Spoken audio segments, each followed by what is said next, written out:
सुखदेव जी कहते हैं परीक्षित से कि परीक्षित, एक दिन की बात है कि गोप और ग्वालों ने भगवान श्री कृष्ण से कहा कि हे कान्हा, तुम तो स्वयं भगवान हो, तुम स्वयं नारायण के अवतार हो, क्या तुम हमारी एक इच्छा पूरी कर सकते हो? तुम तो स्वयं हमारे साथ खेलते हो, कूदते हो, हमारे साथ रहते हो, क्या हमारी एक बात पूरी कर सकते हो? हमारी एक इच्छा पूरी कर सकते हो? तब उतने में भगवान ने कहा गोप ग्वालों से कि मैं भगवान हूं या फिर नहीं हूं, इससे कोई प्रयोजन नहीं है। तुमने कहा है इसलिए मैं तुम्हारी जो ये इच्छा है इसे अवश्य पूरी करूंगा, क्योंकि जो ब्रजवासी लोग हैं वह मुझे अत्यंत प्रिय हैं, अपने प्राणों से भी प्रिय हैं। इसलिए भगवान ने कहा कि मैं तुम्हारी इच्छा अवश्य पूरी करूंगा, इसलिए तुम मुझे अपनी इच्छा बताओ। तब भगवान से गोप ग्वाल कहते हैं कि हमारी तो केवल एक इच्छा है, और वह इच्छा है कि आप हमें श्री बैकुंठ के दर्शन करा दीजिए। हम उसके दर्शन करने को लालायित हैं, क्योंकि जहां आप रहते हैं हमें वहां के दर्शन करने हैं।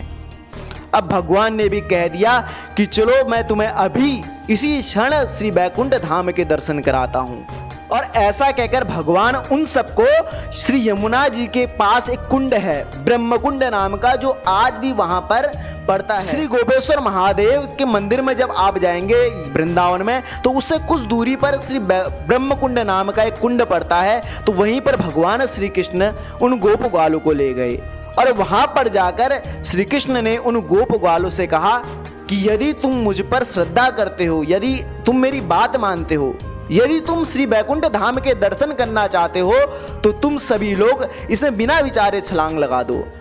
अब भगवान ने कहा है और गोप ग्वाल भी इच्छा कर रहे हैं कि बैकुंठ के दर्शन हो जाए।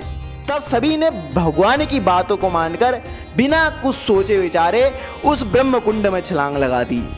और जैसे ही उन सभी ने छलांग लगाई तो वह सीधे पहुंच गए कहां? श्री बैकुंठ धाम में। अब वहां जाकर जब उन्हें पहुंचे तो वहां जाकर देखते हैं कि सभी के सभी वहां पर 2 हाथ वाले तो कोई है ही नहीं, सभी के सभी वहां 4 हाथ वाले हैं, कोई 5 हाथ वाला है, कोई 4 हाथ वाला है, मतलब 4 हाथ से ज्यादा ही हैं। अब सभी के सभी परेशान हो गए कि भगवान नहीं दिख रहे। अब भगवान कहाँ हैं? Where is God? अब सभी लोग देखने लगे कि कहाँ है भगवान, लेकिन उनको भगवान तो कहीं दिखे नहीं, और सोच रहे हैं कि जहां हमारा कहना नहीं तो वहां हम रह के क्या करें, हम यहाँ क्या करें, हमारे लिए तो वो वृंदावन धाम ही श्री बैकुंठ के समान है। और कुछ दूरी पर चलते चलते जब चलते गए तो देखते हैं कि भगवान अपनी शेष चैया पर लेटे हुए हैं, क्षीर सागर में आनंद से लेटे हुए हैं अपने शेष नाग के सैया पर, और माता लक्ष्मी उनके पांव दबा रही है। और जब सभी गोप ग्वालों ने देखा कि सभी चतुर्भुज रूप के जो देवी देवता वहां पर स्थित हैं, तो वो सभी हमारे कन्हैया की आरती उतार रहे हैं, सभी कन्हैया को निहार रहे हैं। अब वो सब देख करके चकित हो गए कि हमारा कान्हा हमारे साथ रहता है बैकुंठ धाम पर, लेकिन यहाँ जब से आए हैं तो हमारा कान्हा हमसे बिछुड़ गया है, यहाँ पर रहने से हमारा कोई प्रयोजन नहीं। और तुरंत ऐसा कहकर, इसीलिए सभी के सभी ऐसा सोचकर भगवान से प्रार्थना करने लगे। अब कहते हैं कि भगवान, हमें तो वहीं रहना है जहां आप रहते हैं, हमारे लिए तो बैकुंठ धाम वही वृंदावन है, वो भारतवर्ष का वो श्री बैकुंठ धाम है, वृंदावन धाम ही बैकुंठ धाम है हमारे लिए, क्योंकि वहां आप हमारे साथ रहते हैं, खेलते हैं, कूदते हैं, हमारे साथ माखन चुराते हैं, हमारे लिए तो वही सबसे उत्तम स्थान है। इसलिए आप हमसे कृपा करके हमको दोबारा वहीं ले जा दीजिए, हमें तो वहीं भेज दीजिए जहां पर आप हैं।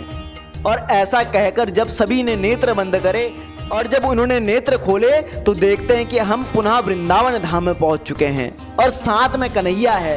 तो कन्हैया की जय जयकार करने लग जाते हैं, कन्हैया को गले से लगाने लग जाते हैं, कन्हैया को प्रेम करने लग जाते हैं, और कहते हैं कि आज से हमने सभी चीज का त्याग कर दिया, जहां तुम वहां हम। इस प्रकार से भगवान ने गोप और ग्वालों को श्री बैकुंठ धाम के दर्शन कराए।